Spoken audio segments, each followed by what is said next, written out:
This is the long, drifting story of the Crusades, not as a heroic saga, but as a centuries-long exercise in impatience, exhaustion, bad planning, religious anxiety, and extremely uncomfortable travel. It follows kings who promised salvation and delivered paperwork, peasants who waited decades to die somewhere unfamiliar, and nobles who spent most of their holy wars arguing about logistics, inheritance, and who got which dusty city. Rather than focusing on battles or glory, this story lingers on the endless waiting. Waiting for ships, waiting for money, waiting for reinforcements, waiting for miracles that never quite showed up. It's about people who marched thousands of miles only to sit around, get sick, complain, and slowly realize that God was not, in fact, managing the supply lines. This is the Crusades as they were lived. Slow, disappointing, deeply bureaucratic, and emotionally draining. A very long lesson in how faith, power, and human stubbornness can stretch a bad idea across 200 years.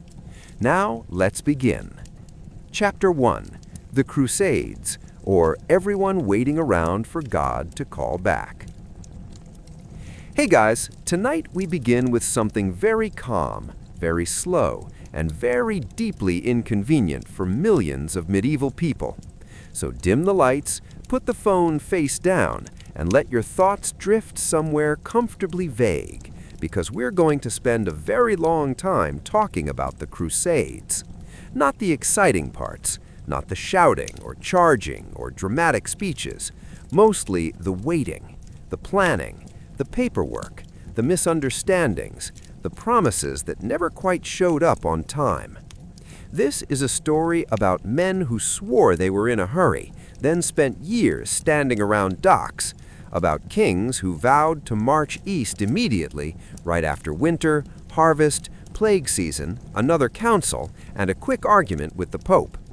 A story where the idea of Jerusalem traveled much faster than anyone actually did. So settle in. Nothing is going to happen quickly. Now, before anyone actually went anywhere, Europe had to sit still for a while. And medieval Europe was very good at sitting still. It had perfected the art. Most people never traveled farther than the next village, and even that felt ambitious. News moved slowly, letters moved slower, and decisions moved at the speed of a very tired donkey. So when the concept of a holy war began circulating, it didn't arrive like a thunderclap. It arrived like a rumor that kept getting repeated slightly louder each year. The Eastern Roman Empire, which everyone in the West still insisted on calling Rome, even though it was very clearly somewhere else, had been having a rough time. Constantinople was still impressive, still glittering, still doing bureaucracy at an Olympic level, but its borders were shrinking in that quiet, embarrassing way. The Seljuk Turks had been winning battles, taking territory, and generally not asking permission. This made Emperor Alexios I Komnenos nervous, which was his default emotional state. So Alexios did what emperors often did when short on soldiers. He wrote letters. Calm letters, polite letters. Letters that said, in essence, "Hello, fellow Western friends. Could I possibly borrow some professional mercenaries? Just a few, for defensive purposes. No need to get dramatic." The Pope, meanwhile, was already feeling dramatic. By the late 11th century, the papacy was in one of its many phases of wanting to be taken very seriously. Pope Urban II had inherited a church that was powerful, argumentative, and slightly insecure. It had rivals. Kings were acting independent. Bishops were getting uppity. Everyone had opinions. So when Alexios's request arrived, Urban saw an opportunity to do several things at once, which is always dangerous. He could help the Eastern Christians. He could redirect violent knights away from Europe, where they kept stabbing each other. He could assert papal authority over kings, and he could wrap it all in divine approval, which was his favorite accessory. Of course, this all took time. You couldn't just announce a crusade. You had to workshop it. So in 1095, Urban traveled to the Council of Clermont. Travel itself was slow, uncomfortable, and full of pauses, which set the tone nicely. When he finally spoke, he delivered a sermon that we mostly know through later versions, which means it probably sounded even messier at the time. The basic message was clear enough. Jerusalem was important, Christians were suffering, and God would like everyone to please start walking east. The crowd reacted with enthusiasm, or at least that's how the story goes. Deus vult, they shouted. God wills it, which is a very efficient slogan because it ends all arguments instantly. But shouting something at a council and actually organizing an intercontinental expedition were two very different things. Most of the people who heard Urban speak did not immediately grab a sword and leave. They went home. They talked about it. They argued with their families. They worried about crops. They waited for spring. Some of them waited for years because the Crusades, despite how they're remembered, began not with motion, but with hesitation. Meanwhile, rumors ran ahead of reality. Preachers spread the message across France, Germany, and beyond, often adding their own dramatic flourishes. Jerusalem became less a city and more an idea, a glowing, distant idea that conveniently absorbed everyone's frustrations. Bad harvest? Jerusalem. Angry neighbors? Jerusalem. Deep personal dissatisfaction? Also Jerusalem. One of these preachers was Peter the Hermit, who looked exactly like someone you would expect to lead thousands into logistical disaster. He was thin, intense, poorly groomed, and extremely confident. Peter did not wait for kings. He did not wait for plans. He did not wait for supplies. He waited just enough to gather a crowd, then started moving. This resulted in what is sometimes called the People's Crusade, which was less a crusade than a wandering crisis. Peasants, minor knights, families, and assorted hopefuls marched east with very little idea of distance, geography, or food storage. They believed God would provide, which is a lovely thought until everyone is hungry at the same time. They stopped often, they argued, they got lost, they clashed with locals. By the time they reached Byzantine territory, Emperor Alexios was deeply alarmed. This was not the professional assistance he had requested. This was a humanitarian emergency wearing crosses. Alexios rushed them across the Bosphorus as quickly as possible, like someone pushing a problem out the door before it could sit down. And then, unsurprisingly, most of them were destroyed by Turkish forces in Anatolia. The waiting ended abruptly and badly. Back in Europe, the nobles were still preparing. The First Crusade, the one that actually mattered militarily, was led by people with names that echoed through castles and charters. Godfrey of Bouillon, who was pious, serious, and deeply allergic to unnecessary joy. Bohemond of Taranto, who was ambitious, tall, and constantly thinking about what he could get out of this. Raymond of Toulouse, old, wealthy, and determined to be important. Each of them gathered troops slowly, painfully slowly. Men had to sell land, secure loans, say goodbye, argue with brothers over inheritance. The crusade was not just a war, it was a financial event. By the time these armies began moving in 1096 and 1097, the initial excitement had mellowed into something closer to routine suffering. Marching meant waiting, waiting for bridges, waiting for stragglers, waiting for winter to pass, waiting for supplies that were always late. When they reached Constantinople, there was more waiting. Alexios required oaths. The Crusaders did not enjoy oaths. They did not trust Byzantines, whom they found suspiciously organized. The Byzantines, meanwhile, found the Crusaders loud, dirty, and reckless. Negotiations dragged on. Feasts were held. Insults were exchanged politely. Everyone waited for everyone else to blink first. Eventually, they crossed into Anatolia. Progress was slow. Heat was intense, water was scarce, horses died, men complained, leaders argued, and still they kept going, because turning back would have meant admitting this was a terrible idea. Sieges defined the Crusades, and sieges were essentially structured waiting. The siege of Nicaea took weeks. The siege of Antioch took months. People starved at a controlled pace. Time stretched. Morale rose and fell gently, like a tired tide. At Antioch, the Crusaders waited so long that they began to doubt everything. Food ran out. Desertion increased. Leaders blamed each other. And then, when they finally took the city, they immediately became besieged themselves. So they waited some more. Inside the walls, hungry, tired, arguing over leadership. Someone claimed to have found the Holy Lance, which helped morale, because nothing speeds up a decision like divine artifacts. Eventually, against expectations, they survived, which reinforced the belief that God was involved, even though logistics had been doing most of the work. After Antioch, there was another long pause. The leaders debated whether to continue. Some wanted to settle. Some wanted to push on. Some wanted titles. Others wanted glory. Months passed. The crusade almost dissolved into regional squabbles, which was its natural state. Finally, in 1099, they marched on Jerusalem. The journey south was slow and tense.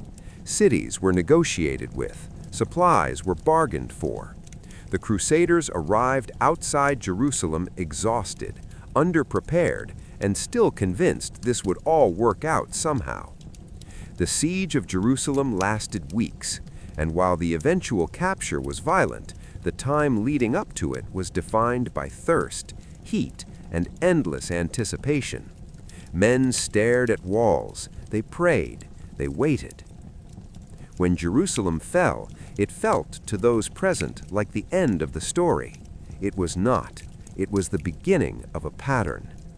Because after the victory, most crusaders went home, slowly, carefully, satisfied. And the ones who stayed established fragile states that required constant defense, which meant more letters, more pleas, more waiting for help that would arrive years later, if at all.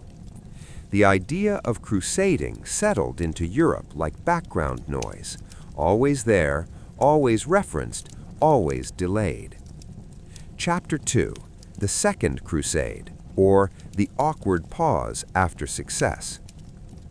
The capture of Jerusalem should have settled things. In theory, it was a clean ending, a city taken, a vow fulfilled, a neat spiritual receipt handed to Europe.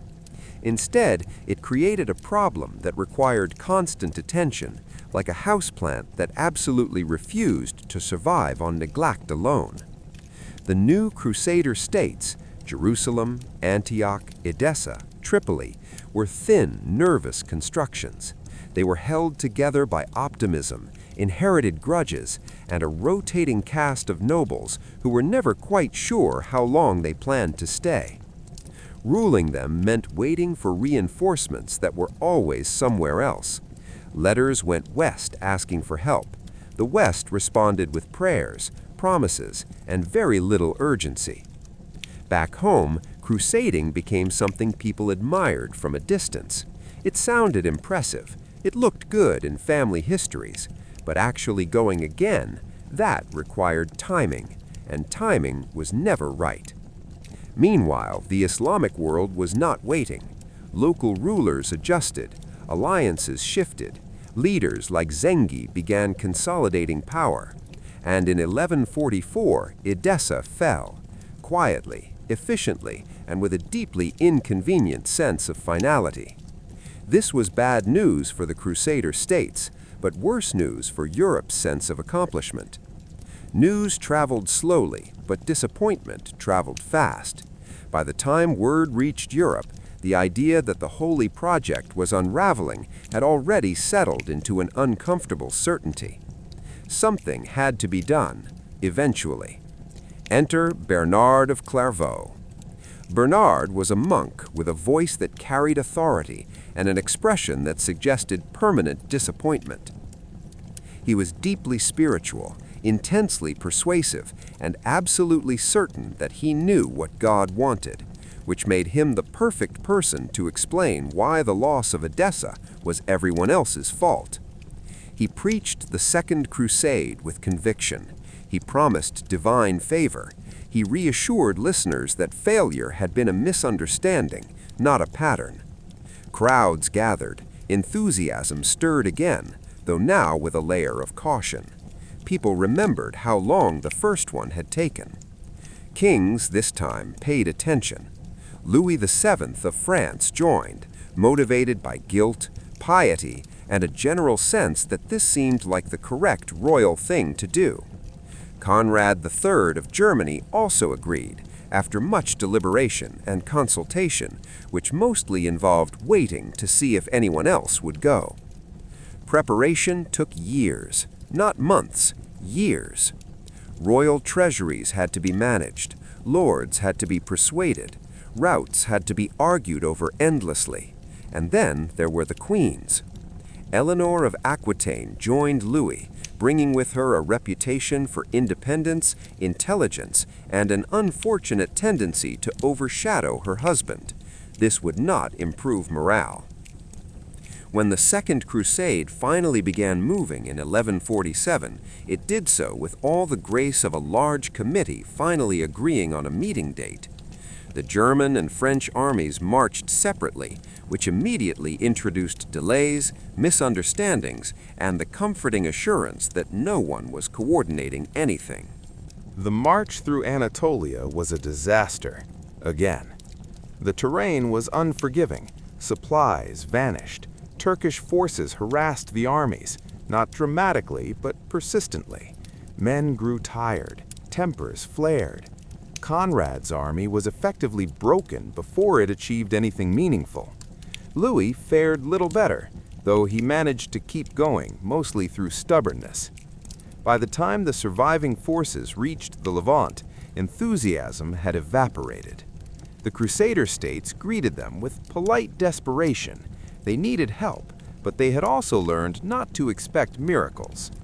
What followed was a series of councils, debates, and delays. Leaders met, they discussed strategy, they disagreed, they postponed decisions. Everyone waited for clarity that never came. Eventually, someone suggested attacking Damascus. Damascus, importantly, had been an ally, but alliances were flexible things, especially when people were tired and felt the need to justify the journey. So the Crusaders marched on Damascus, besieged it briefly, argued intensely, and then left. Nothing was accomplished except confusion.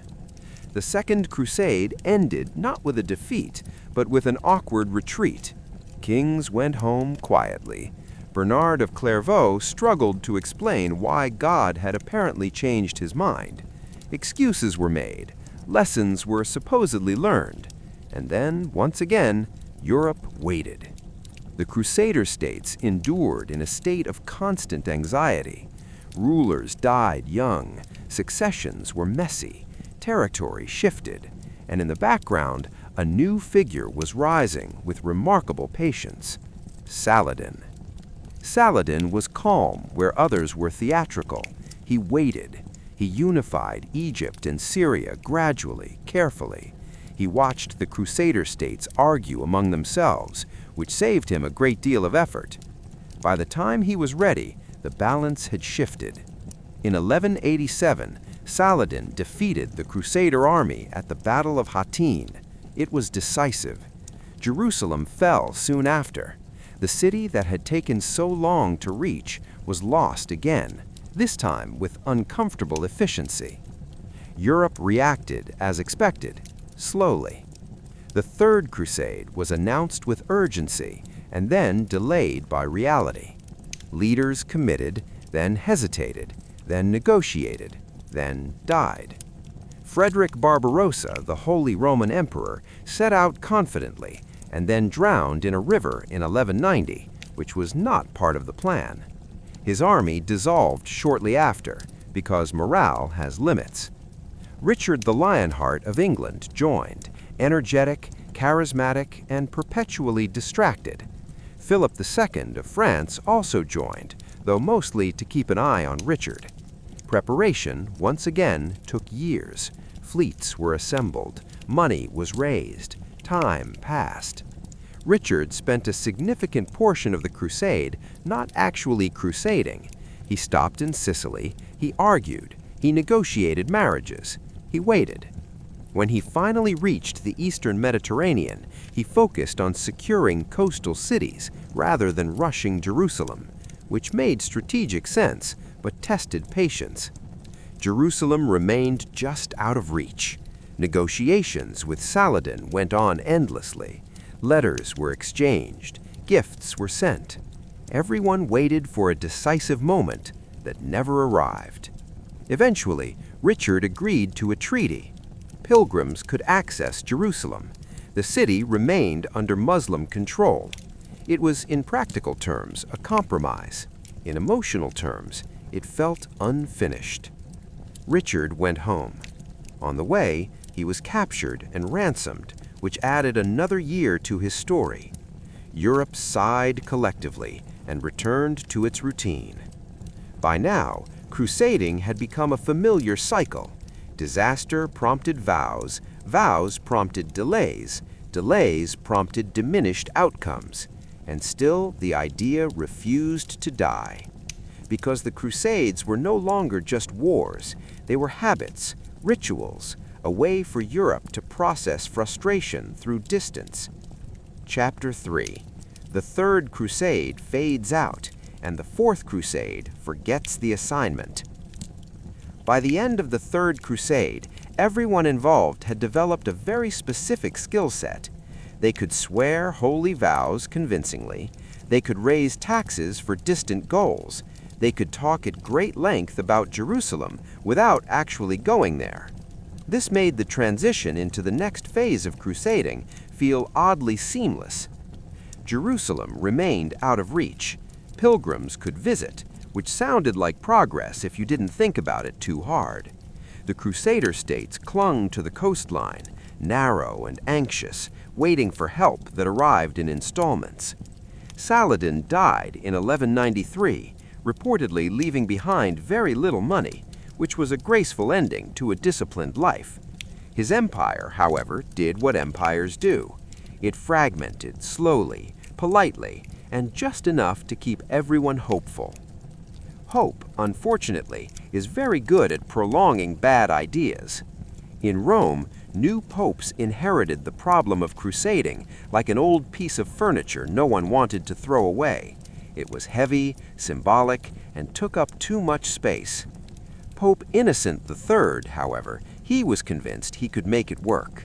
He was young, confident, and absolutely certain that authority functioned best when exercised constantly. Innocent called for a new crusade almost immediately after taking office in 998.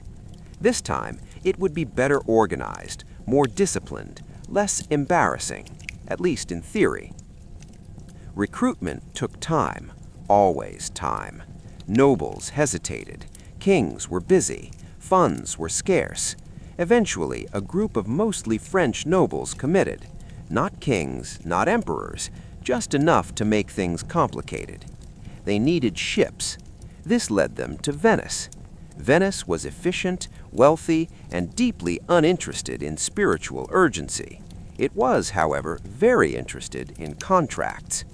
The Crusaders negotiated transport, agreed on a price, and then failed to produce the agreed number of people, which meant they also failed to produce the agreed amount of money. Venice waited, patiently, with ledgers. When it became clear the Crusaders couldn't pay, Venice proposed a solution. They would delay payment if the Crusaders helped Venice deal with a minor inconvenience. The city of Zara, a Christian city, happened to be resisting Venetian control. This was not ideal. It was also, apparently, negotiable. After some awkward discussions, the Crusaders agreed to attack Zara. They waited for papal approval. It did not arrive. They went anyway. Zara fell. Innocent was furious. He excommunicated everyone involved, which was meant to be dramatic, but functioned mostly as a strongly worded spiritual email. The crusade continued, slightly embarrassed but undeterred. Then things got worse. A young Byzantine prince named Alexios Angelos appeared with an offer. If the Crusaders helped him reclaim the throne in Constantinople, he promised money, supplies, and church unity. This was extremely tempting, mostly because everyone was broke and tired of waiting. Constantinople was not Jerusalem. It was, however, closer and wealthy and familiar. After more delays, debates, and rationalizations, the Crusaders sailed east and arrived outside Constantinople in 1103. They waited, negotiated, applied pressure. Eventually, Alexios was installed as co-emperor, and then he couldn't pay. The city grew tense. The Crusaders grew impatient. Alexios was overthrown and killed. Communication broke down, and in 1104, the Crusaders attacked Constantinople itself. This was not framed as a holy act. It was framed as a practical necessity, which is often how catastrophes present themselves. The sack of Constantinople was thorough. Relics were looted, treasures vanished westward, churches were stripped. The greatest Christian city in the East was devastated by a crusade meant to protect it. Afterward, there was a long pause, not the reflective kind, the stunned kind. A Latin empire was declared. It was weak, temporary, and resented by everyone involved. Innocent III tried to spin the disaster as divine mystery. No one was convinced. The Fourth Crusade never reached Jerusalem. It barely remembered why it had started. It ended not with triumph, but with confusion and paperwork. And yet, crusading continued. The idea was too embedded to abandon, so new versions appeared, often smaller, stranger, and even more patient. Children's crusades emerged in rumor and partial reality. Groups of young people gathered, convinced innocence would succeed where armies failed. They waited for miracles. They found none. Most went home. Some disappeared quietly into history. Later crusades targeted places much closer to home: heretics, political rivals, anyone inconvenient enough to justify a banner. The definition of crusade stretched until it lost shape entirely. In the eastern Mediterranean, the Crusader states continued their slow decline. Acre became the center of what remained, a crowded port full of merchants, pilgrims, soldiers, and people waiting for the next relief force. Relief forces came sporadically. They stayed briefly. They left. By the mid-13th century, new powers were rising. The Mongols appeared on the horizon, terrifying everyone equally. Muslim rulers adapted again. Mamluks replaced Ayyubids.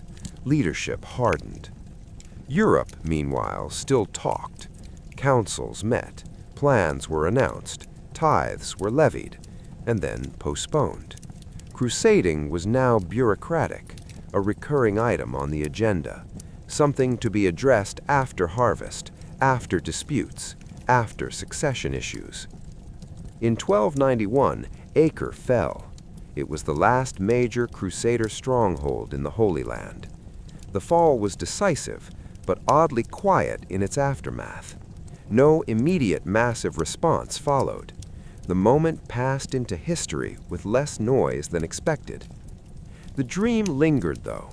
Popes continued to call for crusades long after the possibility had faded. Manuals were written, routes were proposed. Nothing moved. The Crusades, in the end, did not stop. They simply dissolved into memory, into sermons, into symbols, into stories told by people who had never gone and never would. By now, crusading had become memory layered on memory. Stories repeated by people whose ancestors might have gone, or might have planned to go, or might have waited for someone else to go first. The waiting itself became the inheritance. Churches displayed relics from crusades long past. Chronicles recorded marches, sieges, and vows with equal emphasis. The rhythm of anticipation and delay was preserved in ink. And somewhere along the way, the Crusades stopped being something Europe did and became something Europe had done, slowly, in stages, without a clear ending. No declaration was issued announcing completion. No final sermon wrapped things up neatly. The movement simply thinned out, faded, redirected itself into other concerns. What remained was the habit of looking back eastward when things felt uncertain, the belief that meaning existed somewhere else, somewhere distant, somewhere just beyond reach. And that belief required no travel, only patience.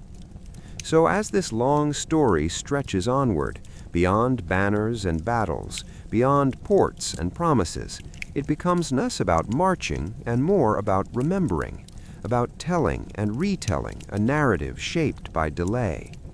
The Crusades were never fast, they were never efficient, they were defined by pauses, interruptions, and the quiet acceptance that tomorrow might be better suited for action. And in that way, perhaps unintentionally, they reflected the medieval world perfectly. A world where everything important took time, where distance was measured in seasons, where urgency learned to coexist with waiting, and where the longest journeys were often planned carefully and postponed indefinitely. Chapter 5. The Crusades after they were over, which somehow took centuries. By the time anyone admitted the Crusades were finished, they had already been finished for a very long time. The process was slow, like a candle burning down in a drafty room while people kept insisting it was still providing light. No one blew it out, they just stopped replacing it. In the late medieval period, crusading existed mostly as a suggestion, a theoretical option, something that could be activated if circumstances aligned, which they never quite did. Popes continued to reference it because popes are not known for abandoning concepts easily. But the calls lacked urgency. They sounded ceremonial, familiar, like a prayer everyone knew by heart but no longer listened to closely. Europe itself was changing. States were becoming more centralized, armies more professional, wars more local, more expensive, and far less romantic. Knights were slowly learning that cavalry charges were not the solution to everything, which took time and several uncomfortable defeats. Crusading, meanwhile, remained stubbornly medieval in its expectations. It assumed long absences were acceptable, that land could be left unattended, that money would appear because it was needed. These assumptions grew less realistic with every passing generation. Still, the idea lingered. In Spain and Portugal, the Reconquista provided a version of crusading that felt manageable. The enemy was nearby, the climate familiar. Victories could be held. This made Iberian crusading feel purposeful rather than symbolic. And when Granada finally fell in 1492, it was celebrated as a completion, something achieved, something finished. That sense of closure never happened in the East. Instead, attention drifted toward new horizons. Maritime exploration offered rewards that crusading no longer promised. Ships sailed west and south, not east. Gold, spices, and prestige flowed in directions that bypassed Jerusalem entirely. But even as priorities shifted, crusading vocabulary came along for the ride. Explorers framed voyages as spiritual missions. Conquests were justified in religious terms. The language of holy purpose proved adaptable. It could attach itself to almost anything. Meanwhile, the Ottomans continued expanding. They controlled the eastern Mediterranean. They dominated trade routes. They were efficient, centralized, and deeply uninterested in medieval nostalgia. European responses remained fragmented. Coalitions were proposed, alliances debated, campaigns announced, most ended before they began. When battles did occur, they were framed as crusades more out of habit than conviction. The banners were familiar, the speeches recycled, the outcomes mixed. Lepanto in 1571 stands out as a rare moment of coordinated effort, a naval victory celebrated loudly and remembered fondly. But even then, it was defensive, reactive, and limited. No grand march east followed. No grand reconquest plan emerged. The moment passed. And then the Reformation arrived. The Protestant Reformation complicated everything. Unity fractured. Authority was questioned. Suddenly, Europe could barely agree on theology, let alone organize a holy war abroad. Crusading rhetoric became awkward. Who exactly was included now? Catholic powers still invoked it. Protestant states mostly ignored it. The idea of a unified Christian effort faded into abstraction. At the same time, historical writing began to change. Chronicles gave way to analysis. Humanist scholars revisited the Crusades with curiosity rather than devotion. They examined causes, motivations, outcomes. They noticed patterns. They noticed failures. Waiting, it turned out, was easier to explain in hindsight. By the 17th century, crusading was mostly a metaphor, a reference point, a cautionary tale, depending on who was telling it. It survived in sermons and histories, not in plans. Military orders adapted or vanished. The Hospitallers persisted in Malta, defending an island, occasionally reminding Europe of their past. They became guardians of memory more than instruments of policy. Jerusalem itself lived under new rulers, its significance unchanged, its political importance redefined. Pilgrims still came, slowly, carefully, peacefully when allowed. And so the Crusades settled into the background of European consciousness, not as events, but as inheritance. Families traced lineages back to crusaders, proudly or vaguely. Relics sat in churches, their origins increasingly unclear. Stories were told, simplified, romanticized, or gently critiqued. The waiting continued, but now it was intellectual. People waited to decide what the Crusades had meant, whether they were triumphs or tragedies, necessary or misguided. The answers shifted with time. In the modern era, historians approached the Crusades with distance. They measured timelines, counted casualties, compared sources. They noticed how little of it involved actual movement and how much involved preparation, delay, and expectation. The myth of constant motion dissolved. What remained was patience stretched thin across centuries. And perhaps that is the most accurate legacy. The Crusades were never just wars. They were long conversations about purpose, authority, and identity, interrupted occasionally by marching. They were promises that aged in storage, intentions that outlived circumstances. They taught Europe how to wait for meaning somewhere else, instead of building it where they were. That habit persisted. Even now, references to Crusades surface in language, stripped of context, heavy with implication. The word carries centuries of pause within it, of anticipation never quite satisfied. Chapter 6. Remembering the Crusades and waiting for them to make sense. Long after the last banners were folded and the last ships stopped pretending they were headed east, the Crusades entered their longest phase. Not action, not reaction, reflection. And even that happened slowly, because reflection requires distance, and distance takes time. For medieval people living just after the Crusades, the events were still uncomfortably recent. Grandparents had gone, uncles had died, land had been sold to fund journeys that never paid back. These were not abstract stories yet. They were family memories with unfinished endings. So people didn't analyze them, they preserved them. Songs were written, chronicles copied. Saints were elevated who had behaved questionably but died earnestly. Failure was softened with intention. Delay was reframed as devotion. Waiting, once again, was given meaning after the fact. Kings liked crusading ancestors. It made lineage sound purposeful. It suggested piety without requiring replication. You could admire a crusading grandfather without having to sell your own estates and march into uncertainty. This was an excellent arrangement and became very popular. Churches displayed crusader tombs prominently. Carved knights lay eternally at rest, hands folded, legs crossed, as if pausing mid-journey. No one mentioned that most crusaders died from disease, hunger, or exhaustion while standing around camps waiting for instructions. Those details stayed in the margins. By the late medieval and early modern periods, crusading memory became selective.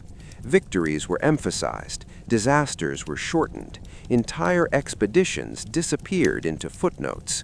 The Fourth Crusade, in particular, became something people referenced vaguely and then moved past quickly, like a family argument no one wanted to relive. Historians began sorting through sources with growing discomfort. Accounts didn't line up, motivations conflicted, numbers varied wildly. It became clear that no single crusade had ever unfolded according to plan, mostly because plans themselves had been improvisational at best. Waiting showed up everywhere in the records. Waiting for funds, waiting for leaders, waiting for weather, waiting for God to clarify expectations. The more scholars looked, the less heroic the rhythm felt. Crusading time was slow time. It was seasonal. It obeyed harvests, politics, inheritance disputes, and illness. Urgency existed mostly in speeches. This realization didn't arrive all at once. It drifted in over centuries, just like the Crusades themselves. By the Enlightenment, thinkers began treating crusading less as sacred history and more as a case study. Why had it happened? Why had it lasted so long? Why had it failed so consistently to meet its stated goals? Answers varied, but one theme remained constant: inertia. Once started, crusading became easier to repeat than to stop. Institutions formed around it, economies adjusted to it, careers depended on it. Even disappointment became manageable because disappointment could be deferred. Romanticism later revived crusading imagery in a gentler, dreamier form. Pain was aestheticized, waiting became longing, distance became beauty. The Crusades were repackaged as noble struggle, stripped of logistics, suffering, and boredom. Paintings showed charging knights, not idle camps. Poetry focused on yearning, not dysentery. This version was easier to admire and required no explanation. Meanwhile, in the modern academic world, the tone flattened again. Crusades became pluralized, categorized, debated. Scholars argued over definitions. Was a crusade defined by destination, authorization, intention, outcome? These debates often lasted longer than some of the crusades themselves. And underneath it all sat the quiet truth that the movement's most defining feature wasn't violence or faith or conquest. It was delay. The Crusades trained an entire civilization to believe deeply in action that could be postponed indefinitely, to invest emotionally in goals that never quite arrived, to live comfortably in anticipation. That habit didn't disappear when crusading ended. It shifted. It reappeared in new forms: colonial projects, civilizing missions, grand narratives that justified patience and promised eventual fulfillment. Waiting became virtuous again.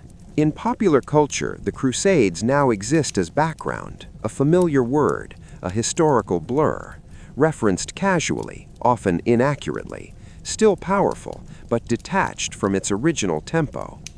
The long pauses are forgotten. The years of preparation vanish. The reality that most crusaders spent more time fighting than waiting is rarely mentioned. But if you listen closely to the sources, the waiting is still there. In letters complaining about delays, in chronicles noting winters spent idle, in vows renewed because nothing happened the first time. It hums softly beneath the events. And perhaps that's why the Crusades continue to fascinate.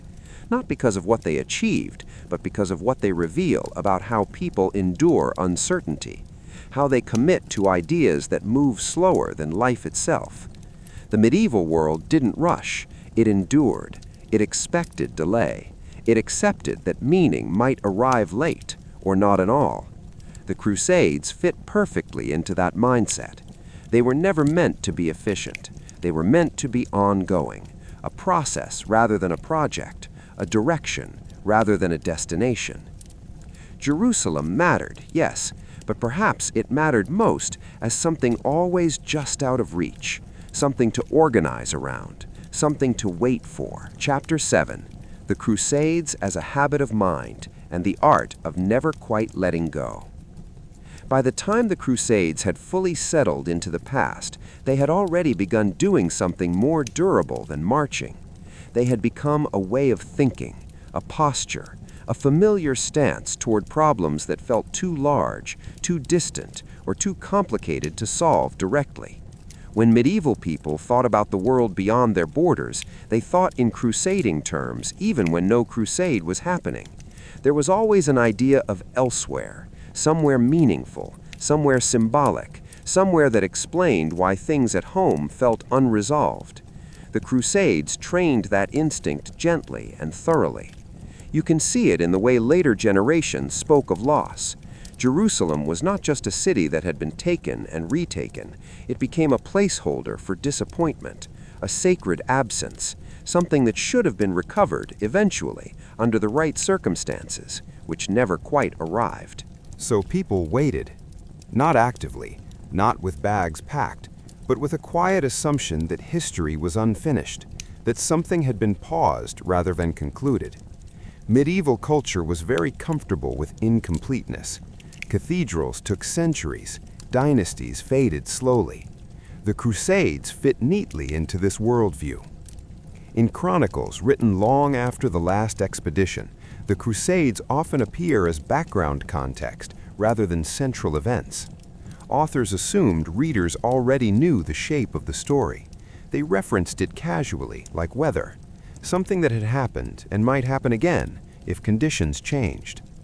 Those conditions were always described vaguely: a good king, a united Christendom, sufficient funds, clear divine approval.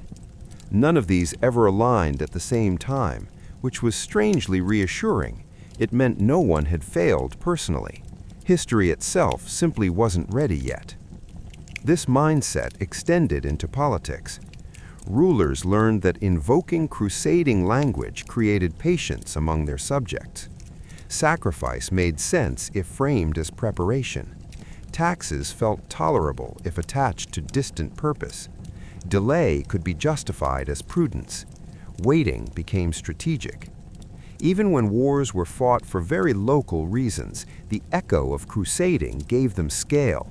It made them feel part of a longer story, a story where resolution was always deferred, but significance was guaranteed.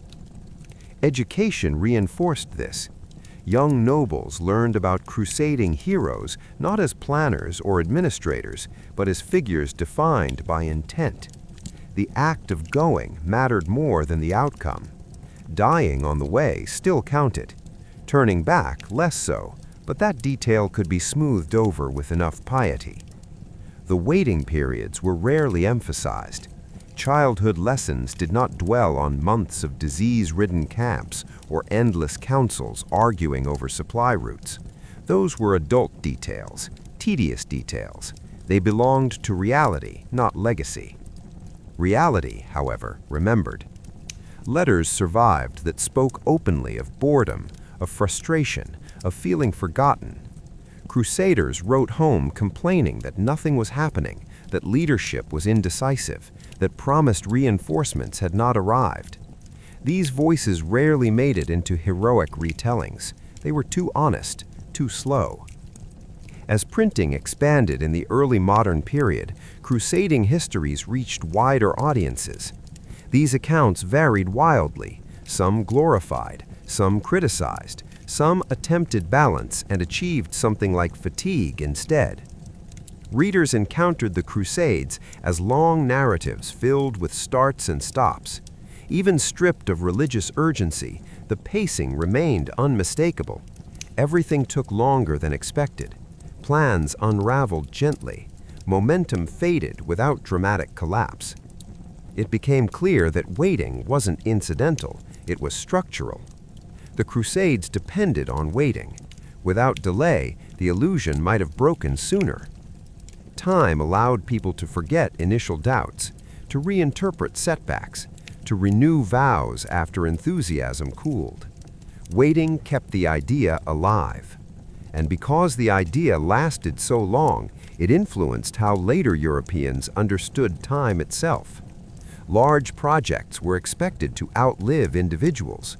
Results were not always necessary within a single lifetime. Commitment mattered more than completion. This was not always healthy, but it was consistent. In the modern period, as nationalism and secular politics took hold, crusading language receded but did not vanish. It transformed.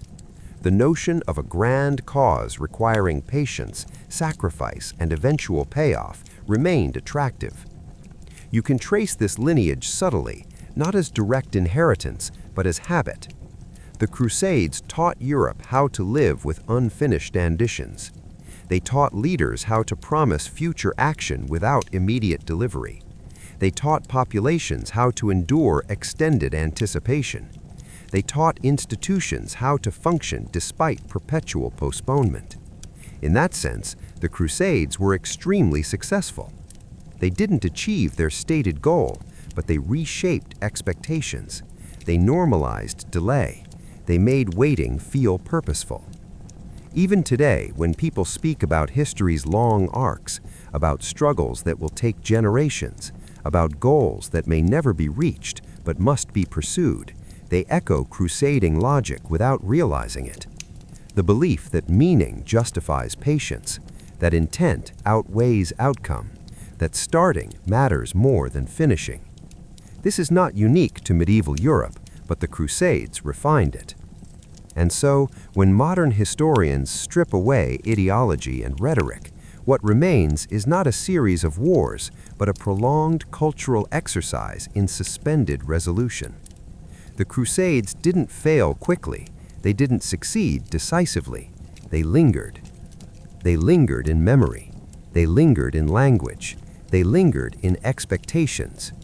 They became something you could refer to without understanding fully, something that explained itself by repetition rather than clarity. And that may be why they are so difficult to summarize cleanly. Any attempt to condense the Crusades into a simple narrative feels unsatisfactory, because the experience itself was unsatisfactory in a slow, persistent way. It resisted closure. People lived entire lives between calls to crusade. They were born after one announcement and died before the next expedition materialized. The idea outlasted their participation. This scale mismatch is important. The Crusades operated on institutional time, not human time. And institutional time is patient. It waits without urgency. It assumes continuity. For the individuals caught inside it, this could be exhausting. For the institutions that promoted it, this was ideal. Eventually, as centuries passed, the institutions evolved. New frameworks replaced old ones. The habit of crusading dissolved into other habits, but the tempo lingered. Slow planning, grand promises, deferred action. These rhythms feel familiar because they never truly left. So when we look back on the Crusades now from a comfortable distance, what stands out is not the movement, but the stillness between movements. The years spent preparing, the months spent negotiating, the seasons spent waiting for a sign that rarely came. History books compress this time. They have to, otherwise nothing would ever seem to happen. But lived history was mostly waiting. Waiting for orders, waiting for supplies, waiting for leaders to decide, waiting for God to clarify things. The Crusades were an exercise in faith, not just in belief, but in endurance. Chapter 8. The Crusades in Modern Memory, still waiting quietly on the shelf. By the time the modern world fully arrived, the Crusades had already learned how to behave in it. They didn't demand attention. They didn't insist on relevance. They simply waited to be referenced, which turned out to be an excellent long-term strategy. In textbooks, the Crusades became a chapter you eventually reached, not urgently, not eagerly, somewhere after Charlemagne, before the Renaissance, usually introduced with a map that made everything look much closer together than it ever was. Arrows curved eastward with confidence, dates were listed neatly, the waiting vanished between bullet points. Students learned names: Urban II, Saladin, Richard, dates: 1095, 1099, 1187. These numbers gave the impression of momentum. They suggested a sequence. What they did not show were the empty years in between, the years where nothing happened loudly enough to be remembered. In popular imagination, the Crusades flattened further. They became aesthetic: white cloaks, red crosses, stone castles silhouetted against sunsets. Waiting does not photograph well, so it was edited out. Films skipped directly from vows to battles. Novels lingered on emotion, not logistics. The sense that most crusaders spent their time tired, confused, and stationary rarely survived adaptation. This version was easier to consume. It didn't require patience. Meanwhile, academic historians did the opposite. They slowed things back down. They examined charters, financial records, letters written during long, uneventful months. They noticed how often plans dissolved into delay, how often momentum evaporated not through defeat, but through indecision. Modern scholarship reintroduced boredom as a historical force. Not dramatic boredom, just the quiet, grinding kind that wears enthusiasm down, the kind that makes people compromise, the kind that turns grand ideas into manageable routines. In this view, the Crusades look less like eruptions and more like extended plateaus, occasional spikes of activity rising out of a generally flat landscape of preparation and postponement. This reframing made the Crusades feel strangely familiar, because modern life understands waiting very well. Waiting for policies to change, waiting for reforms to materialize, waiting for solutions that are always being discussed. The Crusades, once stripped of romance, resemble these processes closely. Large systems mobilizing slowly, intentions outpacing execution, momentum constrained by reality. This is not comforting, but it is clarifying. Public discussions of the Crusades today often feel tense. The topic carries weight, associations. People approach it cautiously, as if it might suddenly demand allegiance. This tension is a leftover echo, not of the events themselves, but of their unresolved nature. The Crusades never concluded cleanly, so they never fully released their emotional charge. They are remembered as beginnings without endings, as actions without closure, as promises that aged into symbols. And symbols are patient. They sit quietly until needed, until referenced, until repurposed. This is why crusading language occasionally reappears awkwardly in modern discourse. It surfaces because it is available, not because it is appropriate.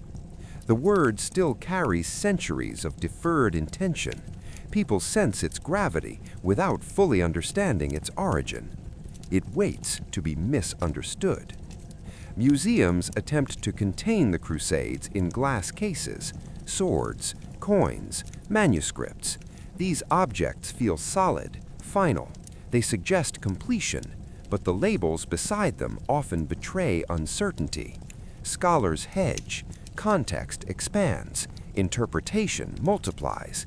Nothing quite settles.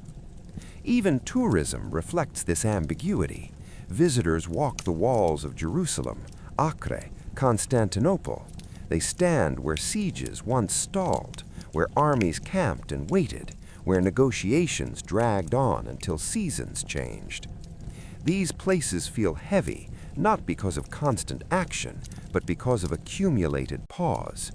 So many plans passed through them, so many expectations rested briefly and then moved on, or didn't. The Crusades left behind landscapes saturated with anticipation, and anticipation, once layered deeply enough, becomes atmosphere. In modern retellings aimed at sleep and calm, like this one, the Crusades almost make sense. Their natural tempo aligns with quiet narration. Their story resists urgency. It stretches, it wanders, it refuses to climax neatly. They are ideal material for drifting, because to understand the Crusades is not to follow a straight line. It is to sit with repetition, with delay, with the gentle realization that most of history unfolds between moments, not within them. The Crusades teach this lesson unintentionally, but thoroughly. They remind us that grand projects rarely feel grand while they are happening. They feel slow, uncertain, provisional. People involved rarely sense significance. They sense inconvenience. Only later does meaning accumulate, and even then it remains contested. Perhaps this is why the Crusades continue to invite reinterpretation. Each generation finds its own rhythm in them. Some emphasize belief, some violence, some diplomacy, some failure. But all of these perspectives, if followed honestly, eventually arrive at the same quiet truth. The Crusades took a very long time. They required immense patience, and they produced outcomes that never fully matched expectations. They were human projects on a civilizational scale, and like most such projects, they moved slower than hope and faster than memory. Military orders like the Hospitallers carried on in a reduced form, first on Cyprus, then Rhodes, eventually Malta. They maintained the structure, the rituals, and the aura of crusading without ever marching east again. Their existence was a quiet testament to continuity. The world could change around them, empires could rise and fall, but the machinery of crusading endured, ready to move if circumstances ever aligned, which they never really did. Crusading in literature and popular memory also persisted. Poets, chroniclers, and eventually historians remembered the campaigns selectively, highlighting heroism, devotion, and valor, while downplaying months of idle encampments, logistical nightmares, and endless waiting. Stories of Richard, Saladin, and other familiar figures became morally instructive or romantically aesthetic rather than practical. The mundane reality, the slow grind of planning, preparing, and ultimately retreating, was often invisible in these accounts. Waiting evaporated from the popular narrative, leaving only symbolic motion. The institutional patience of the Crusades influenced European behavior in subtle ways. Governments became accustomed to long-term projects that required repeated promises, multiple seasons, and generational attention. Financing large campaigns, managing distant territories, or projecting influence overseas all benefited from a mindset that could endure delay, sustain expectation, and accept that results might never arrive. The Crusades had trained Europe in the art of deferred action. Even in later conflicts, where the term crusade was invoked metaphorically, this pattern persisted. Wars framed as holy or righteous campaigns often echoed the old rhythms: careful announcements, prolonged recruitment, slow preparation, and sporadic execution. Victory was less important than legitimacy. Momentum was less important than intention. Waiting became embedded in the structure of political and religious life. By the 18th and 19th centuries, the Crusades had mostly transitioned into history. The military campaigns were complete, but the cultural habits they had formed remained. References to the Crusades appeared in speeches, literature, and historical works as models of persistence, sacrifice, and moral purpose, but always with an undercurrent of incompletion. The campaigns had ended physically, yet psychologically and institutionally they persisted. And so, centuries after the last army left the Holy Land, the Crusades continued to teach lessons about patience, expectation, and the human capacity to commit to projects that never fully conclude. The cities had changed rulers, empires had risen and fallen, kings had come and gone, yet the rhythm of anticipation, the tolerance for delay, and the obsession with deferred goals remained. In many ways, the Crusades were less about battles won or lost, and more about enduring the slow passage of time while holding on to purpose. When we look back on them today, stripped of romanticized imagery, the Crusades emerge as a prolonged meditation on waiting itself. They remind us that history is rarely immediate, that large-scale human projects are often defined more by preparation and anticipation than by action or outcome, that significance can reside in effort, intention, and endurance, even when the desired results never materialize. The Crusades, in their essence, were the study of patience at a continental scale. They moved when they moved, paused when they paused, and left a pattern that outlasted any individual campaign, any single generation, and any specific goal.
Even now, in modern memory, the Crusades maintain this peculiar presence.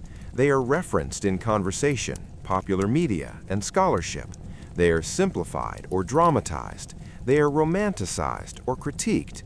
But the underlying reality that most of their time was spent not marching but preparing, not fighting but pausing, remains true.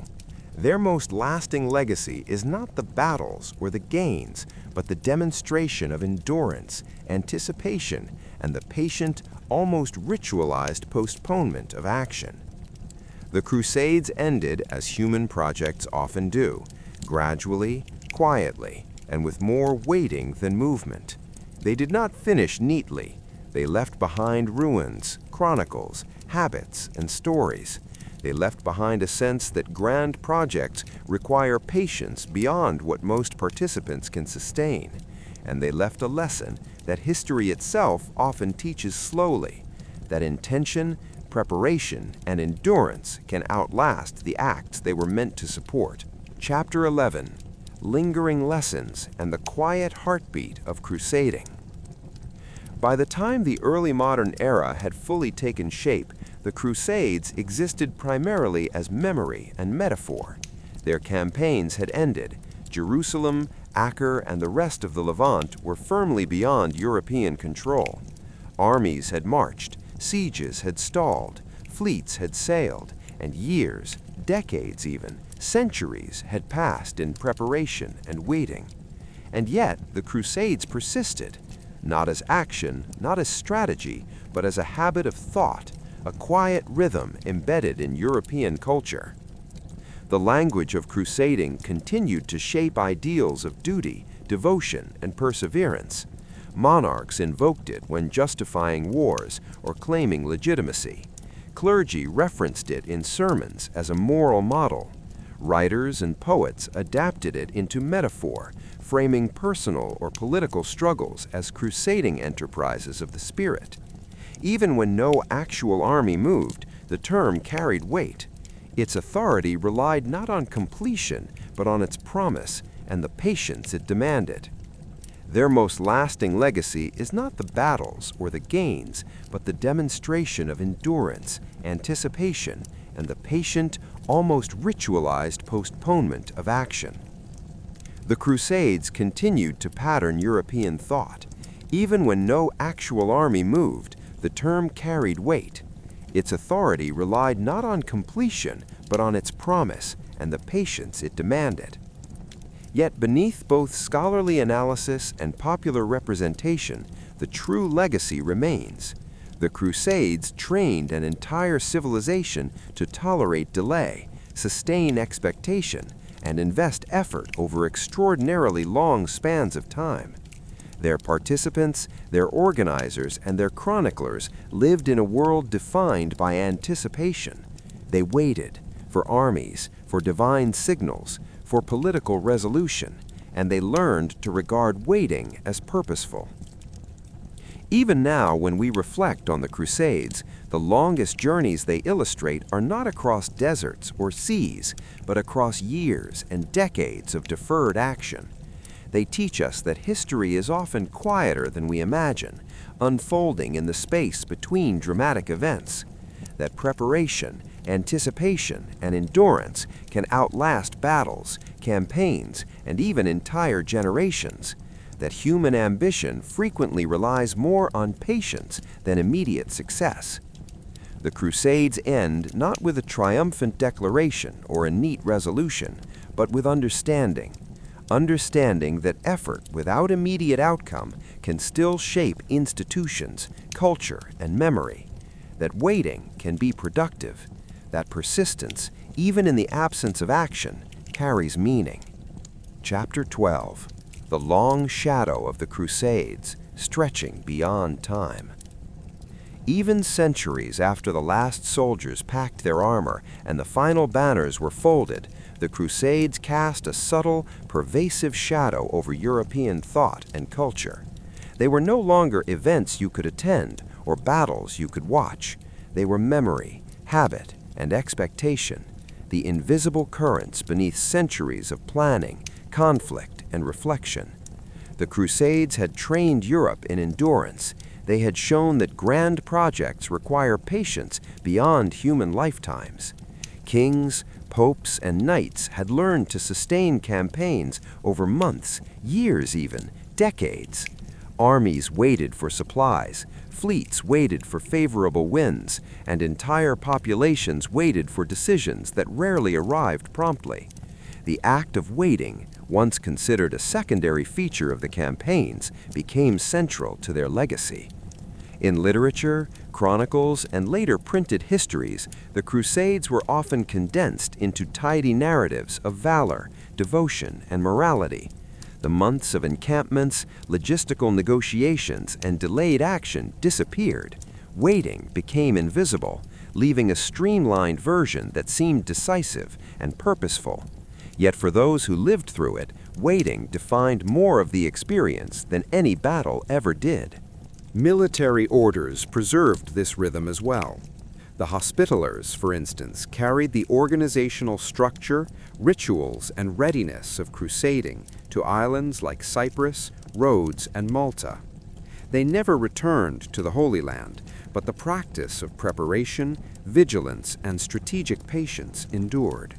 Waiting itself had become an institution. Even in political and religious life, the ethos of the Crusades persisted. Monarchs and clerics invoked crusading language to justify campaigns, secure funds, or assert moral authority. The promise of a crusade was often more influential than its execution. Negotiations, tax levies, and declarations stretched out over time, reflecting the same pattern of deferred action that had characterized the historical campaigns. In modern memory, the Crusades continue to fascinate. Romanticized images of knights charging into battle simplify the long stretches of idleness and planning, but the true rhythm, slow, deliberate, and punctuated by waiting, remains detectable to those who study it closely. Scholars emphasize the logistical difficulties, political hesitations, and extended pauses that dominated the campaigns.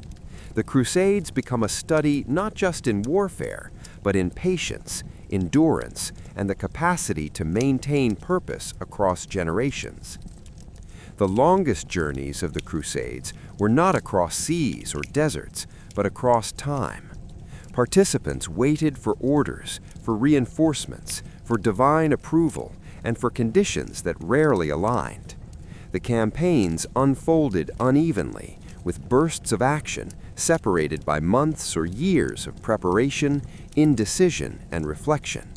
This is the rhythm that defined the Crusades and shaped their enduring legacy. By examining these patterns, we see that the Crusades were as much about endurance and expectation as about conquest or devotion. Their true lesson lies in their ability to train entire societies in patience, in sustaining commitment, and in investing effort even when results are uncertain. Waiting became productive. Deferred outcomes became meaningful. Persistence, even without immediate success, left a mark. The Crusades ended not with a dramatic conclusion, but with a quiet settling into memory and habit. Cities changed hands, empires rose and fell, monarchs and popes came and went. But the practice of anticipation, of measured preparation, patient expectation, and enduring hope persisted. It became embedded in institutions, culture, and consciousness. Even now, when we think of the Crusades, we often imagine movement, battle, and heroic feats. Yet their most defining feature was stillness within motion, patience within planning, and waiting within endeavor. The Crusades endure not as a series of triumphs or failures, but as an ongoing meditation on the slow passage of time, the quiet accumulation of effort, and the resilience of intention. And in that enduring rhythm, the Crusades achieve their most lasting and subtle legacy: the art of waiting patiently, purposefully, and persistently, long after the banners have faded and the armies have disappeared. Even in modern reflection, the Crusades provide insight into the rhythms of human endeavor. The longest journeys are often those measured not in miles, but in months and years of sustained attention. The greatest victories are sometimes found in the ability to maintain structure, discipline, and focus when immediate results remain elusive. Chapter 14: Waiting as Legacy, or How the Crusades Shaped Expectation. By the 17th century, the Crusades had ceased to be campaigns in any practical sense. No army marched eastward, no banners claimed the Holy Land, and yet the essence of crusading, its rhythm of preparation, anticipation, and deferred action, remained firmly embedded in European institutions, culture, and thought. Waiting had become their most enduring legacy. Monarchs invoked the language of crusading to justify policy or secure loyalty. Clergy referenced it to inspire devotion or frame moral purpose. Even when no campaign followed, the language carried authority. The promise itself held power. Letters, decrees, and proclamations often repeated patterns established centuries earlier. Raise funds, recruit support, prepare meticulously, wait patiently. The act of waiting had become almost ceremonial, a way to structure time and expectation. Military orders continued to embody this legacy. The Hospitallers, having relocated from Cyprus to Rhodes and finally Malta, practiced vigilance, training, and administration with precision, while rarely engaging in the direct military campaigns their orders had once envisioned. Waiting, preparation, and institutional persistence were their primary occupation. Action was optional, readiness was mandatory. In a sense, they became guardians of waiting itself, preserving the rhythm of crusading long after the battles had ended. Cultural memory followed a similar pattern. Chronicles, histories, and printed works compressed decades of planning, debate, and idle encampments into neat narratives of heroism, devotion, and moral instruction. The long months of inaction, the endless negotiations, the stalled expeditions, all faded into background.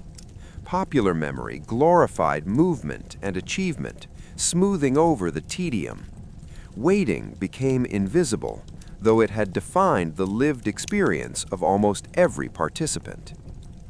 Historians eventually restored this perspective. They highlighted the logistical difficulties, the political hesitations, and the extended pauses that dominated the campaigns.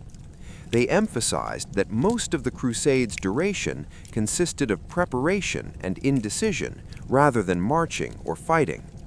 By doing so, scholars revealed that waiting was not incidental but central. It was a skill, a strategy, and ultimately a defining characteristic of crusading. The influence of this extended patience spread beyond the military sphere.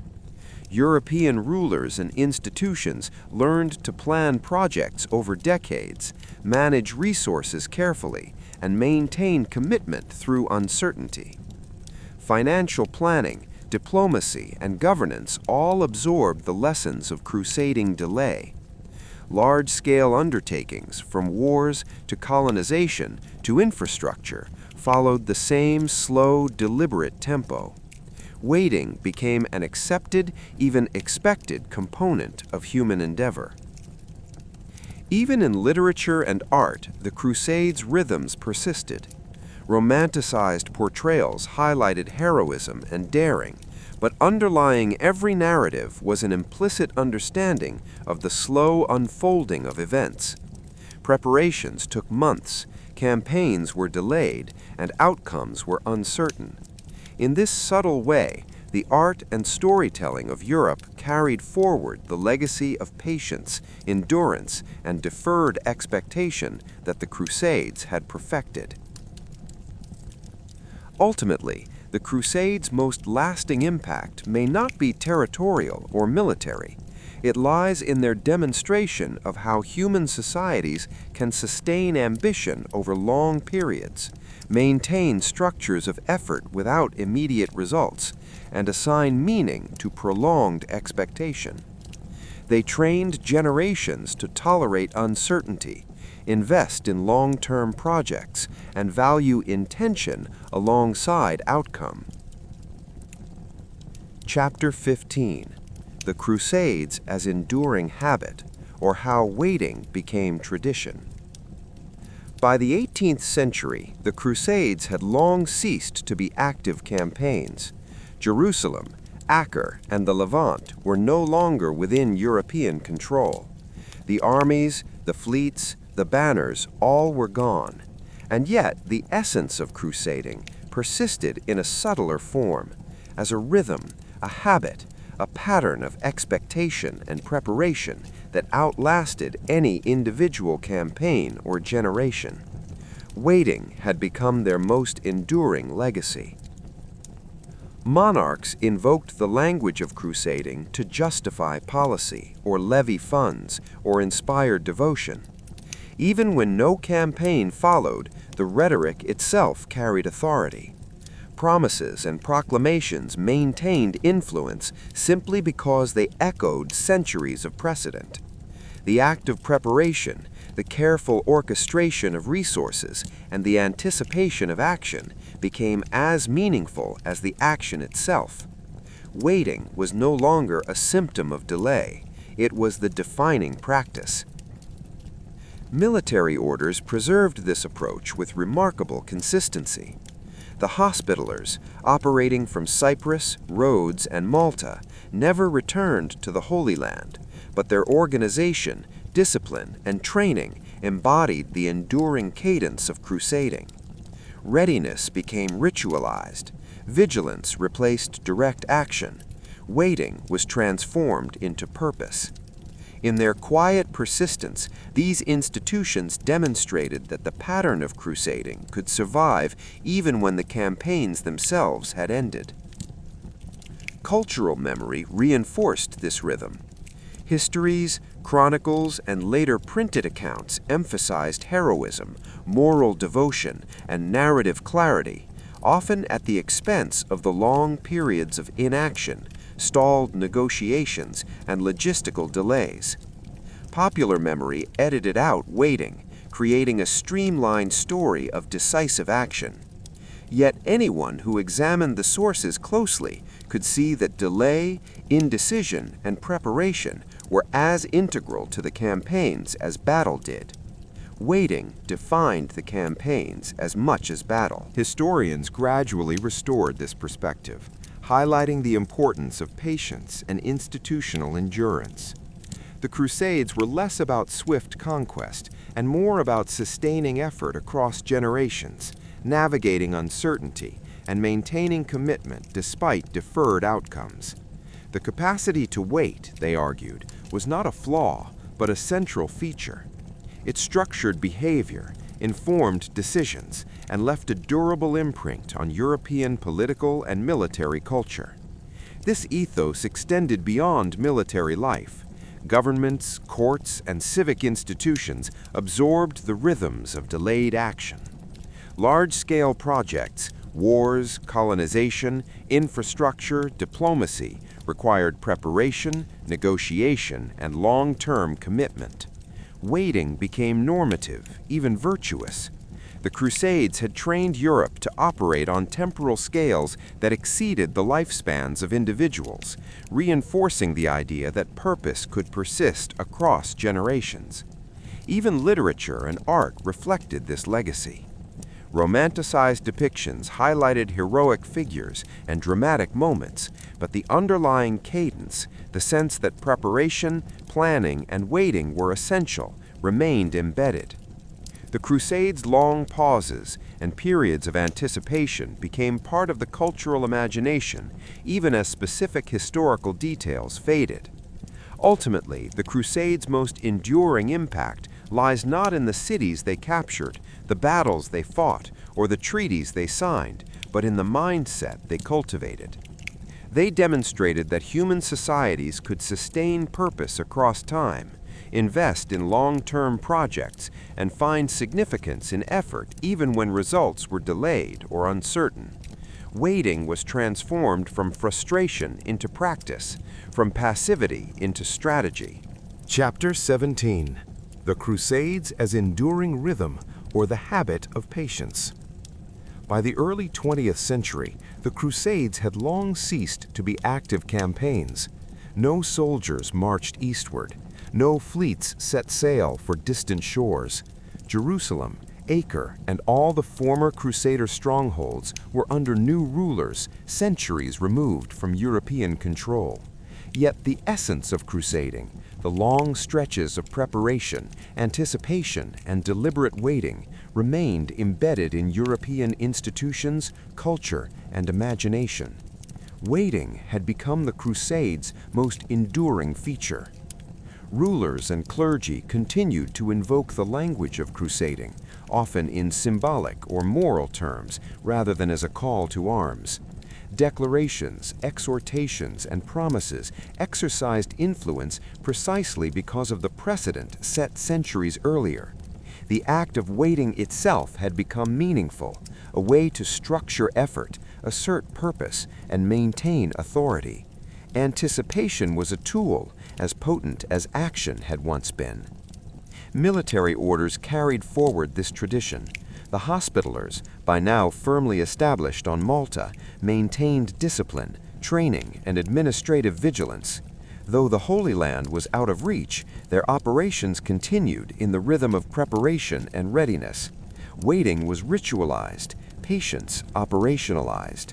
Their persistence reflected the institutionalization of a centuries-old pattern, enduring commitment without immediate results. Cultural memory reinforced this rhythm. Chronicles, histories, and popular narratives highlighted heroism, moral devotion, and dramatic exploits, often smoothing over years of idle encampments, stalled negotiations, and logistical delays. Waiting, while largely invisible in the narrative, defined the lived experience of almost every crusader. Scholars who examined the archives could trace months and years spent in preparation, planning, and cautious observation, evidence that anticipation rather than action structured the campaigns. Historians increasingly emphasized this reality. The Crusades were less a story of conquest than an extended exercise in human patience, institutional endurance, and strategic deferred action. They demonstrated how societies could maintain purpose across decades, navigate uncertainty, and sustain effort without immediate payoff. Waiting was essential, a defining feature rather than a flaw. This pattern influenced European governance broadly. Long-term projects, whether military, political, or infrastructural, absorbed the rhythms of delayed action. Planning, negotiation, and careful resource management became normalized. The Crusades had taught Europe to operate on scales of time that exceeded individual lifespans, cultivating a culture that valued persistence and measured anticipation as much as direct achievement. Art, literature, and storytelling reflected these rhythms as well. Romanticized portrayals emphasized heroism, chivalric virtue, and decisive moments, but the underlying cadence, the months of preparation, the slow accumulation of effort, the extended intervals between campaigns remained embedded in the imagination. Waiting became an aesthetic as well as a practical principle, shaping perceptions of valor, devotion, and patience. Ultimately, the Crusades' most enduring contribution is subtle but profound. They demonstrated that human societies can sustain intention over vast spans of time, invest effort in projects with uncertain outcomes, and find significance in persistence itself. Waiting was transformed from inconvenience into practice, from passivity into purpose, and from delay into strategic discipline. By the 20th century, the Crusades had settled fully into memory, cultural consciousness, and institutional habit. They were less about conquest than about preparation, less about immediate outcomes than sustained commitment. Their enduring rhythm, the cadence of waiting, planning, and persistence remained a silent guide across generations, shaping approaches to governance, culture, and collective effort. The armies have long dispersed, the banners have faded, cities have changed hands countless times, yet the Crusades endure in their rhythm. They endure in patience, in expectation, and in the deliberate art of waiting. And in that quiet persistence, they remain, in their own peculiar way, still alive. Chapter 18: The Crusades in Reflection, or the Enduring Lesson of Waiting. By the mid-20th century, the Crusades had long passed from active memory into the quiet realms of history, scholarship, and cultural imagination. No armies marched toward Jerusalem, no fleets set sail for distant shores. Jerusalem, Acre, and all the former Crusader strongholds were under new rulers, centuries removed from European control. Yet the essence of crusading, the long stretches of preparation, anticipation, and deliberate waiting, remained embedded in European institutions, culture, and imagination. Waiting had become the Crusades' most defining feature. Rulers and clergy continued to invoke the language of crusading, often in symbolic or moral terms rather than as a call to arms. Declarations, exhortations, and promises exercised influence precisely because of the precedent set centuries earlier. The act of waiting itself had become meaningful, a way to structure effort, assert purpose, and maintain authority. Anticipation was a tool as potent as action had once been. Military orders carried forward this tradition. The Hospitallers, by now firmly established on Malta, maintained discipline, training, and administrative vigilance. Though the Holy Land was out of reach, their operations continued in the rhythm of preparation and readiness. Waiting was ritualized, patience operationalized. Their persistence reflected the institutionalization of a centuries-old pattern, enduring commitment without immediate results. Cultural memory reinforced this rhythm. Chronicles, histories, and popular narratives highlighted heroism, moral devotion, and dramatic exploits, often smoothing over years of idle encampments, stalled negotiations, and logistical delays. Waiting, while largely invisible in the narrative, defined the lived experience of almost every crusader. Scholars who examined the archives could trace months and years spent in preparation, planning, and cautious observation, evidence that anticipation, rather than action, structured the campaigns. Historians increasingly emphasized this reality. The Crusades were less a story of conquest than an extended exercise in human patience, institutional endurance, and strategic deferred action. They demonstrated how societies could maintain purpose across decades, navigate uncertainty, and sustain effort without immediate payoff. Waiting was essential, a defining feature rather than a flaw. This pattern influenced European governance broadly. Long-term projects, whether military, political, or infrastructural, absorbed the rhythms of delayed action. Planning, negotiation, and careful resource management became normalized. The Crusades had taught Europe to operate on scales of time that exceeded individual lifespans, cultivating a culture that valued persistence and measured anticipation as much as direct achievement. Art, literature, and storytelling reflected these rhythms as well. Romanticized portrayals emphasized heroism, chivalric virtue, and decisive moments, but the underlying cadence, the months of preparation, the slow accumulation of effort, the extended intervals between campaigns remained embedded in the imagination. Waiting became an aesthetic as well as a practical principle, shaping perceptions of valor, devotion, and patience. Ultimately, the Crusades' most enduring contribution is subtle but profound. They demonstrated that human societies can sustain intention over vast spans of time, invest effort in projects with uncertain outcomes, and find significance in persistence itself. Waiting was transformed from inconvenience into practice, from passivity into purpose, and from delay into strategic discipline. By the 20th century, the Crusades had settled fully into memory, cultural consciousness, and institutional habit. They were less about conquest than about preparation, less about immediate outcomes than sustained commitment. Their enduring rhythm, the cadence of waiting, planning, and persistence remained a silent guide across generations, shaping approaches to governance, culture, and collective effort.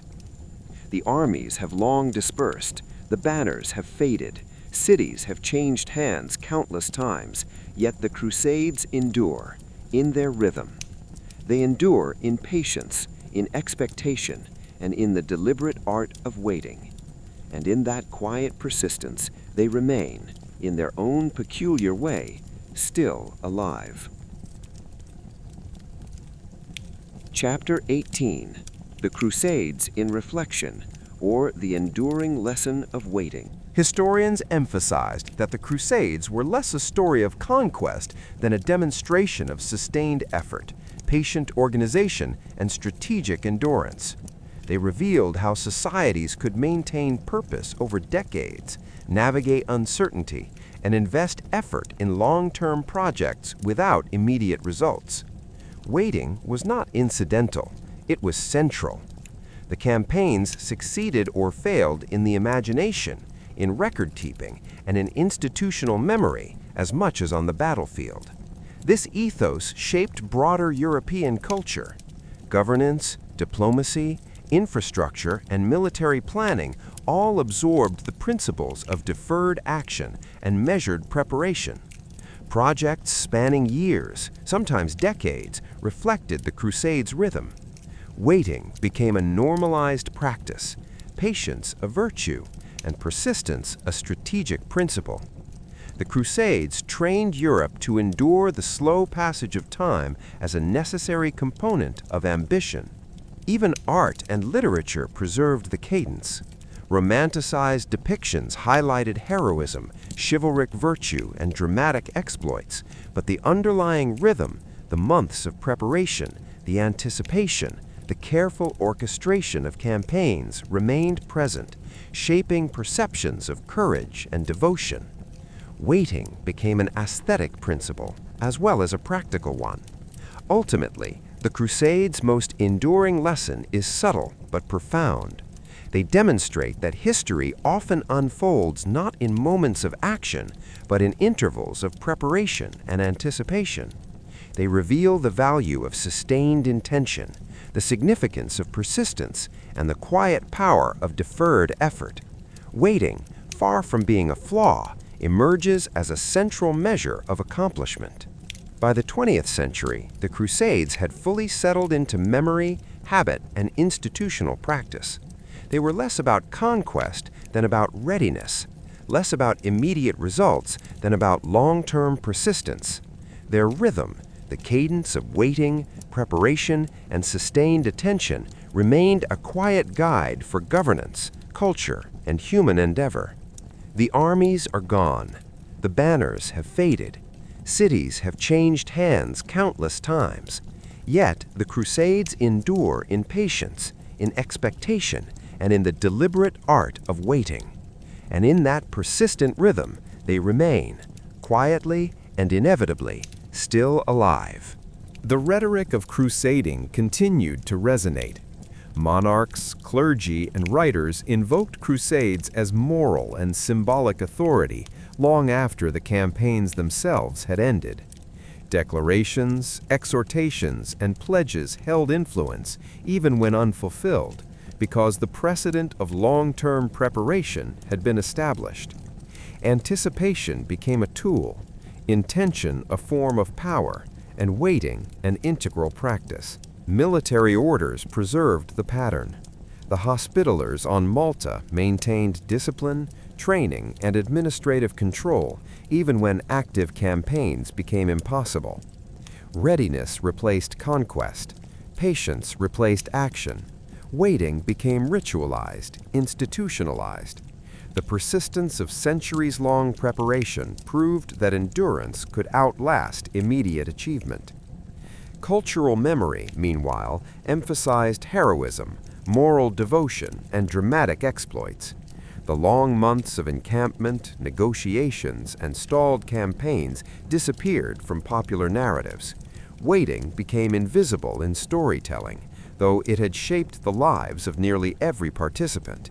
Historians eventually restored this perspective, highlighting the slow, deliberate rhythms that governed the Crusades and the way anticipation structured action. The Crusades, as historians emphasized, were less about conquest than about endurance, preparation, and sustained effort. They demonstrated how societies could maintain purpose over decades, navigate uncertainty, and invest in long-term projects without immediate results. Waiting was not incidental, it was essential. Success and failure existed as much in expectation and preparation as in battle or victory. These rhythms influenced broader European life. Governance, diplomacy, military planning, and even cultural projects adopted the cadence of deferred action. Large-scale undertakings required patience, strategic delay, and careful management of resources. The Crusades trained societies to endure long intervals, recognize the value of preparation, and treat waiting as a meaningful component of human endeavor. Even art and literature reflected this pattern. Romanticized depictions of knights and battles emphasized heroism, yet the underlying rhythm, the preparation, the anticipation, the measured pacing remained present. Waiting became an aesthetic, an expectation of virtue and courage. The intervals between campaigns shaped both imagination and cultural perception. Ultimately, the Crusades' most enduring contribution is subtle but profound.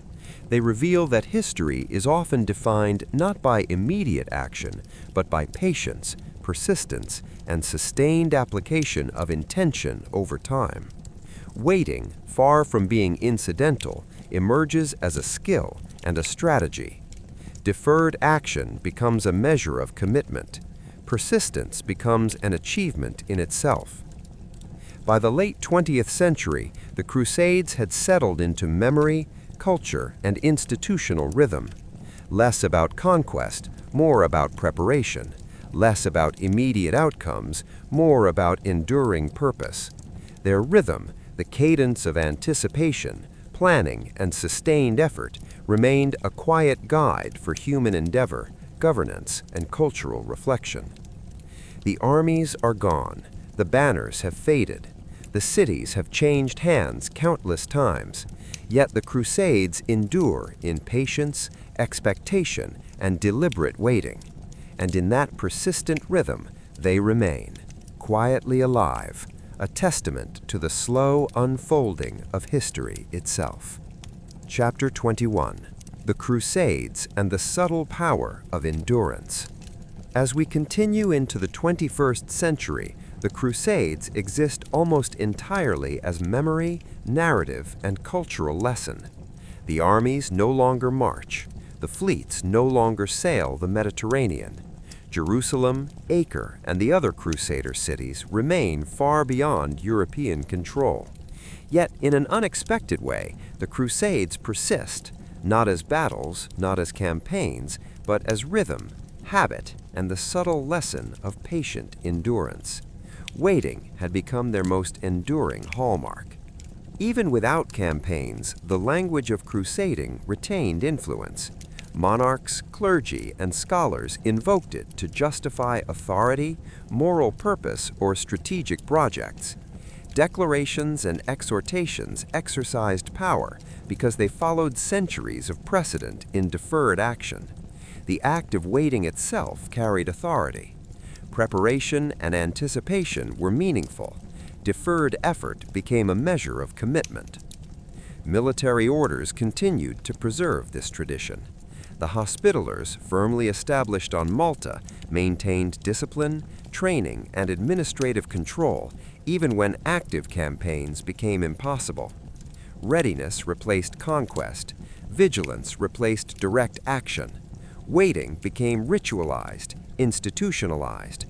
The persistence of centuries-long preparation proved that endurance could outlast immediate achievement. Cultural memory, meanwhile, emphasized heroism, moral devotion, and dramatic exploits. The long months of encampment, negotiations, and stalled campaigns disappeared from popular narratives. Waiting became invisible in storytelling, though it had shaped the lives of nearly every participant. Historians eventually restored this perspective, highlighting the slow, deliberate rhythms that governed the Crusades and the way anticipation structured action. The Crusades, as historians emphasized, were less about conquest than about endurance, patience, and sustained effort. They demonstrated how societies could maintain purpose over decades, navigate uncertainty, and invest in long-term projects without immediate results. Waiting was not incidental, it was essential. Success and failure existed as much in expectation and preparation as in battle or victory. These rhythms influenced broader European life. Governance, diplomacy, military planning, and even cultural projects adopted the cadence of deferred action. Large-scale undertakings required patience, strategic delay, and careful management of resources. The Crusades trained societies to endure long intervals, recognize the value of preparation, and treat waiting as a meaningful component of human endeavor. Even art and literature reflected this pattern. Romanticized depictions of knights and battles emphasized heroism, yet the underlying rhythm, the preparation, the anticipation, the measured pacing remained present. Waiting became an aesthetic, an expectation of virtue and courage. The intervals between campaigns shaped both imagination and cultural perception. Ultimately, the Crusades' most enduring contribution is subtle but profound. They reveal that history is often defined not by immediate action, but by patience, persistence, and sustained application of intention over time. Waiting, far from being incidental, emerges as a skill and a strategy. Deferred action becomes a measure of commitment. Persistence becomes an achievement in itself. By the late 20th century, the Crusades had settled into memory, culture, and institutional rhythm. Less about conquest, more about preparation. Less about immediate outcomes, more about enduring purpose. Their rhythm, the cadence of anticipation, planning, and sustained effort, remained a quiet guide for human endeavor, governance, and cultural reflection. The armies are gone. The banners have faded. The cities have changed hands countless times. Yet the Crusades endure in patience, expectation, and deliberate waiting. And in that persistent rhythm, they remain, quietly alive, a testament to the slow unfolding of history itself. Chapter 22. The Crusades and the Enduring Rhythm of Anticipation. By the present century, the Crusades exist almost entirely as memory, narrative, and cultural reflection. The armies no longer march. The fleets no longer sail the Mediterranean. Jerusalem, Acre, and the other Crusader cities remain far beyond European control. Yet, in an unexpected way, the Crusades persist, not as battles, not as campaigns, but as rhythm, habit, and the subtle lesson of patient endurance. Waiting had become their most enduring hallmark. Even without active campaigns, the language of crusading retained symbolic and moral authority. Monarchs, clergy, and scholars invoked it to justify political power, inspire devotion, or legitimize strategic projects. Declarations, pledges, and exhortations carried weight because they echoed centuries of precedent in delayed action. Anticipation was powerful. Preparation was purposeful. Deferred effort became a measure of commitment. Military orders preserved this pattern of persistent readiness. The Hospitallers, now long established on Malta, maintained rigorous training, administration, and strategic vigilance even in the absence of active campaigns in the Holy Land. Direct action was optional. Readiness was mandatory. Waiting itself became ritualized, almost sacred. These institutions demonstrated that the lessons of centuries-long campaigns could survive the absence of immediate results. Cultural memory reinforced the rhythm of deferred action. Chronicles, histories, and later literature emphasized heroism, moral devotion, and dramatic exploits while compressing or omitting the long months of encampments, stalled negotiations, and logistical delays. Popular imagination largely ignored waiting, yet for those who lived the Crusades, anticipation structured nearly every aspect of the campaigns. Scholars restored this perspective, highlighting the slow, deliberate patterns that governed medieval crusading. Historians note that the Crusades were less about conquest than about endurance, preparation, and sustained effort. They demonstrated how societies could maintain purpose over decades, navigate uncertainty, and invest effort in projects whose outcomes were delayed or uncertain. Waiting was not incidental, it was central. Success existed as much in readiness and expectation as on the battlefield. This ethos extended across European culture. Governance, diplomacy, military campaigns, and large-scale projects adopted similar temporal rhythms. Patience became normalized, anticipation became strategic, and the capacity to sustain effort over long intervals became a recognized skill. The Crusades trained societies to operate on timescales beyond individual lifespans, embedding persistence as a virtue in itself. Even art and literature reflected these rhythms. Romanticized depictions celebrated heroism and chivalric virtue, but the underlying cadence, the extended preparation, careful orchestration, and prolonged anticipation remained present. Waiting was both practical and aesthetic, shaping perceptions of courage, devotion, and endurance. Ultimately, the Crusades' most enduring lesson is subtle yet profound. They show that history often unfolds not in immediate action, but in intervals of preparation, patient persistence, and sustained intention. Waiting becomes a skill. Deferred action becomes an achievement. Persistence itself is a measure of success.